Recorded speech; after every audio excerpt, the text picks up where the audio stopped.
Britain's business is pretty engaged on the whole issue of climate change, but not engaged as far as it needs to be if we're to build a low carbon economy in line with legislation that's coming in the UK.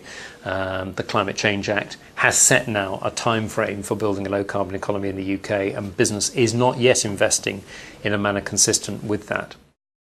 Well, climate change is the greatest environmental challenge that we face. It's been recognised as such for the last few years.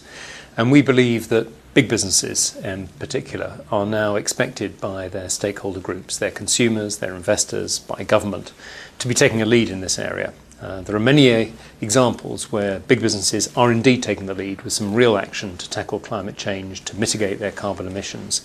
But there are far too many examples where big businesses are not truly engaged, where at very worst they are simply pursuing greenwash for the sake of their corporate reputations, and where they're not actually getting down to the business of trying to tackle climate change in conjunction with others.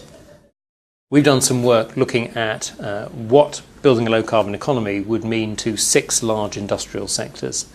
And quite simply, in terms of shareholder value, either gained or lost, the impacts are very significant for virtually all the companies that we looked at in those key sectors.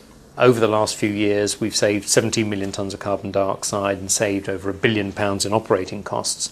And the businesses that we've worked with most effectively have typically seen both the environmental and the business performance gain going hand in hand. And I think that has driven the engagement at the most senior levels with them. Those who don't work with us maybe don't see that business opportunity, and maybe don't also see the business risks associated with it. And I think it's that area of risk where I'm disappointed that there are some large companies who simply don't seem to see what it might mean to them in the medium to long term. Regulation is tightening up to do with climate change around the world. Building regulations will be an example. If you don't acknowledge that building regulations around the world are tightening up in terms of energy performance, then you are likely to be at a disadvantage going forward. We know that a significant majority of consumers would buy lower carbon products and services, particularly if it's available to them at the same price.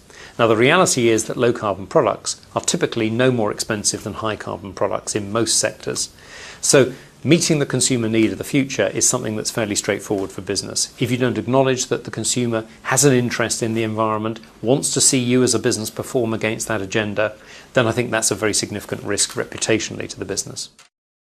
Every country pretty much around the globe has building a green low carbon economy in as part of its stimulus package to try and revive the economy, get back to economic growth at levels we've seen in the past. Increasing numbers of businesses have now seen that, we're in a bad position here, but we do believe we have a future beyond the next couple of years. We need to think beyond survival. We need to invest in that future. Those are companies who are investing typically in energy efficiency and cost saving today.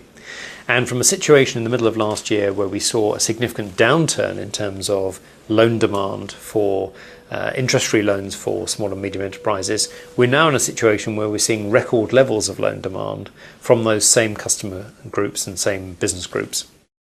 Any organisation who contacts the Carbon Trust will get support in terms of expert advice, financial support if appropriate, particularly for smaller organisations, and maybe things like accreditation services that we now offer to an increasing number of very large organisations who want to not just do the right thing, but explain to their stakeholders that they've done it. So the very first question is, what does this mean for me? Is it relevant to my business? And I would expect that a significant majority of companies who are not yet fully engaged on this ought to be, because there are significant risks and opportunities that are there just hidden beneath the surface. So the chairman asked us the question. We would be delighted to help in terms of a carbon management programme for that company. More to the point, they should ask the question internally of their own organisation, because my suspicion is that they will uncover real hidden talent and real hidden interest in this agenda amongst their key employees.